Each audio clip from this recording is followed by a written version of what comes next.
Shalom, selamat pagi.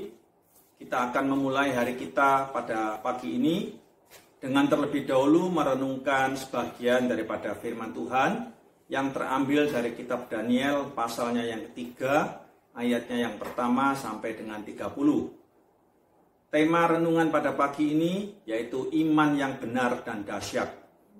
Nah, di dalam kitab Daniel pasal yang ketiga, judul perikopnya adalah perapian yang menyala-nyala. Saudara-saudara sekalian, yang menjadi tokoh utama daripada kitab Daniel pasal 3 yaitu ketiga pemuda Yahudi, yaitu Sadrah, Mesak, dan Abednego, yang diperhadapkan untuk menyembah kepada patung Raja Nebukadnezar. Nah, tentunya ketiga pemuda ini tidak mau menyembah kepada patung tersebut atau bersujud kepada patung tersebut. Mereka tidak mau menyembah karena jelas-jelas bertentangan dengan iman mereka. Mereka hanya menyembah kepada Allah Israel, yaitu Allah Abraham, Allah Ishak, dan Allah Yakub. Tidak mau menyembah kepada ilah atau Allah-Allah yang lain. Tentunya sikap daripada ketiga pemuda ini membuat Raja Nebukadnezar itu menjadi marah sekali, ya.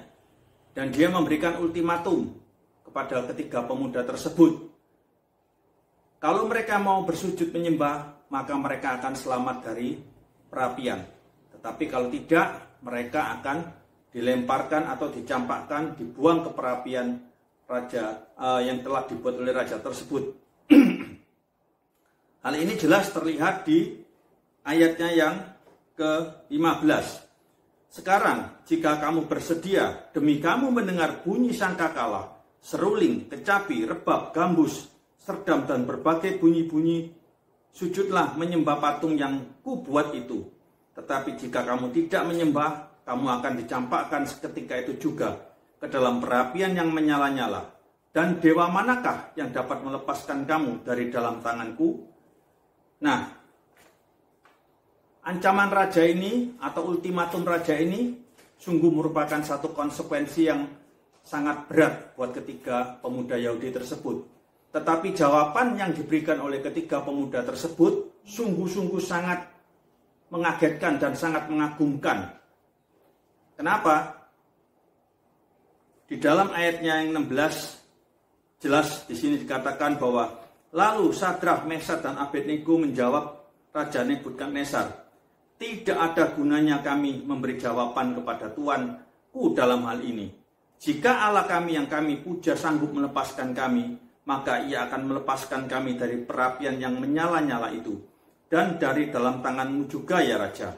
Tetapi seandainya tidak, hendaklah Tuanku mengetahui ya Raja, bahwa kami tidak akan memuja dewa Tuanku, dan tidak akan menyembah patung emas yang Tuanku dirikan. Di dalam ayat 16, 17, 18 ditunjukkan satu sikap demonstrasi iman yang luar biasa, hebat, teguh, dan kokoh. Mereka tetap tidak mau menyembah patung, walaupun nyawa mereka harus hilang. Mereka tetap percaya dan hanya beriman kepada Allah Israel. Dari pembacaan ayat di Daniel pasal 3 ini, ada beberapa poin penting yang dapat kita pelajari.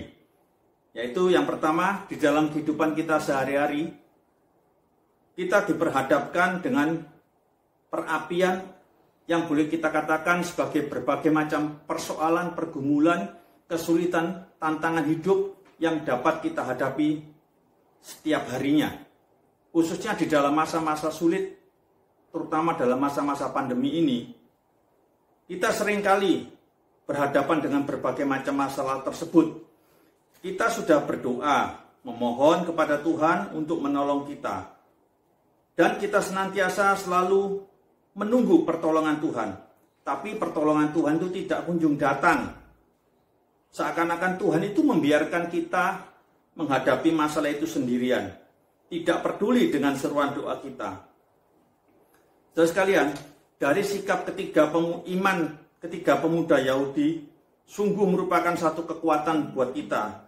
Di dalam kita memahami dan mengenal Allah, apakah kita tetap beriman kepada Tuhan walaupun tidak Tuhan itu tidak menolong? Apakah kita tetap beriman dan bisa mengatakan bahwa Allah itu baik, meskipun pertolongan Tuhan itu belum datang juga kepada kita? Saudara sekalian, kebaikan yang Tuhan berikan kepada kita itu jauh melampaui daripada apa yang dapat kita pikirkan melalui pergumulan atau memikirkan apa tantangan-tantangan yang kita hadapi. Kebaikan Tuhan itu jauh melampaui di atas semuanya itu. Kenapa? Karena Tuhan sendiri sudah mengaruniakan Yesus Kristus sebagai juru selamat kita satu-satunya yang sudah mati di atas kayu salib untuk menebus dosa-dosa kita. Itu adalah satu anugerah yang sangat luar biasa, yang melampaui segala persoalan, pergumulan dan tantangan yang kita hadapi. Dengan menyadari ini, kita dapat mendapatkan kekuatan untuk mengatasi setiap pergumulan kita. Kita tetap percaya bahwa Allah senantiasa menyertai kita. Biarlah renungan pada pagi ini boleh membuat kita menjadi semakin teguh di dalam iman kita, semakin percaya bahwa Tuhan senantiasa menyertai kita. Terima kasih, Tuhan Yesus memberkati. Amin.